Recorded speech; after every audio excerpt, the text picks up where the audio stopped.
जय श्री कृष्णा। राधा रानी की कृपा आप सभी पर बनी रहे। ज्येष्ठ मास पूर्णिमा हिंदू धर्म में पूर्णिमा तिथि को अत्यंत शुभ और पुण्यदायी माना गया है। प्रत्येक माह आने वाली पूर्णिमा आध्यात्मिक साधना, पूजा पाठ, स्नान और दान के लिए विशेष महत्व रखती है। लेकिन ज्येष्ठ मास की पूर्णिमा का महत्व और भी अधिक माना जाता है। इस दिन भगवान विष्णु, माँ लक्ष्मी और चंद्रदेव की आराधना करने से जीवन में सुख, शांति, समृद्धि और सकारात्मक ऊर्जा का संचार होता है। धार्मिक मान्यताओं के अनुसार पूर्णिमा के दिन किए गए दान, पुण्य और व्रत का कई गुना फल प्राप्त होता है। ऐसे में ज्येष्ठ पूर्णिमा 2026 की तिथि शुभ मुहूर्त पूजा से जुड़े नियम को लेकर लोगों के मन में कई सवाल है। पूर्णिमा 28 तारीख को है या 29 तारीख को है? स्नान कब करना है? दान कब करना है? व्रत कब रखना है? स्नान, दान का, व्रत का नियम अलग अलग दिन पर है या एक ही दिन पर है? सभी इस वीडियो में जानेंगे। चैनल पर आप नए हैं तो प्लीज़ चैनल को सब्सक्राइब कर लीजिए ताकि सही जानकारी के साथ वीडियो आपको समय से मिल सके। आइए अब जानते हैं कि पूर्णिमा तिथि कब प्रारंभ होगी। ज्येष्ठ मास के शुक्ल पक्ष की पूर्णिमा तिथि आरंभ होगी 29 जून प्रातः 3:06 पर। ज्येष्ठ मास के शुक्ल पक्ष की पूर्णिमा तिथि का समापन होगा 30 जून प्रातः 5:26 पर। ऐसे में ज्येष्ठ पूर्णिमा 29 जून सोमवार को ही मनाई जाएगी। स्नान, दान और जो व्रत है वो एक ही दिन पर किया जाएगा। व्रत भी 29 जून को ही और स्नान, दान भी 29 जून को ही किया जाएगा। क्योंकि जब हम व्रत करते हैं पूर्णिमा का तो हम चंद्र भगवान की पूजा करके ही व्रत का पारण करते हैं। और जो हमें चंद्र उदय का जो मुहूर्त, शुभ मुहूर्त मिल रहा है पूजा का शुभ समय, वो 29 जून को रात को ही मिल रहा है। तो इसलिए व्रत 29 जून को ही किया जाएगा।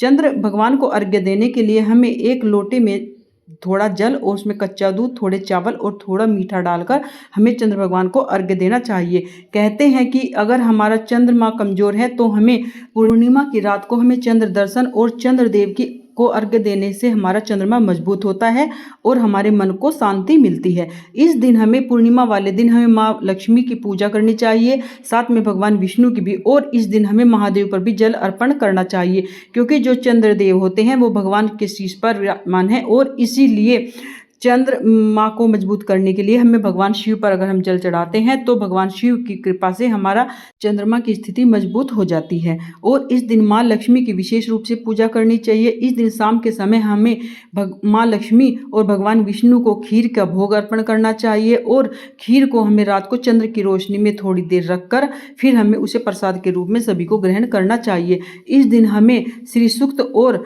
कनकधारा स्रोत का पाठ करना चाहिए और विष्णु सहस्त्र नाम का पाठ करने से हमारे घर में सुख समृद्धि बनी रहती है।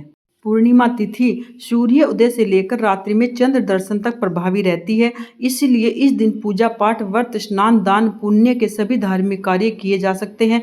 विशेष रूप से सुबह के समय पवित्र नदी या सरोवर, घर में गंगा जल स्नान मिश्रित करना चाहिए।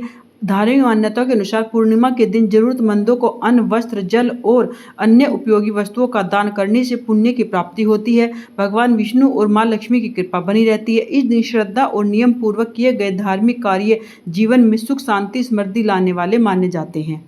ज्येष्ठ मास की पूर्णिमा को सनातन धर्म में बेहद ही शुभ माना जाता है, पुण्यदायी तिथि माना गया है। धार्मिक मान्यताओं के अनुसार इस दिन भगवान विष्णु, माँ लक्ष्मी और चंद्रदेव की पूजा करने से जीवन में सुख, समृद्धि और मानसिक शांति का आगमन होता है। कई श्रद्धालु इस दिन भगवान सत्यनारायण की कथा और पूजा भी अपने घर में कराते हैं, जिससे परिवार में खुशहाली और सौभाग्य सकारात्मक बनी रहती है। संध्या के समय माँ लक्ष्मी की आराधना करने से, उन्हें प्रिय भोग, उनका खीर अर्पित करने से आर्थिक उन्नति के मार्ग खुलते हैं। जबकि चंद्रमा को अर्घ्य देने से मन को शांति मिलती है और मानसिक तनाव दूर होने में सहायता मिलती है। अब जानते हैं कि हमें पूर्णिमा के दिन क्या करना चाहिए, पूजा विधि क्या है। सुबह जल्दी उठकर स्नान करें और व्रत का संकल्प लें। संभव हो तो किसी पवित्र नदी या सरोवर, तीर्थ स्थान में स्नान करें। यदि तीर्थ स्नान संभव न हो तो स्नान के जल में गंगा जल मिलाकर स्नान करना चाहिए। स्नान के बाद भगवान विष्णु, माँ लक्ष्मी, भगवान शिव और चंद्रदेव की विधि पूर्वक पूजन करें। दिन भर यथाशक्ति दान, पुण्य, धार्मिक कार्यों में भाग ले, व्रत रखें और जरूरतमंदों को अन्न, वस्त्र या अन्य उपयोगी वस्तुओं को दान में देना चाहिए। संध्या के समय चंद्र उदय के बाद चंद्रमा को जल अर्पित करें। चंद्रदेव की पूजा को सुख, शांति और समृद्धि की कामना करें। पूर्णिमा के दिन सत्यनारायण कथा का पाठ या श्रवण करना बहुत ही शुभ माना जाता है। पूरे दिन सकारात्मक विचारों और सात्विक आचरण का पालन करें।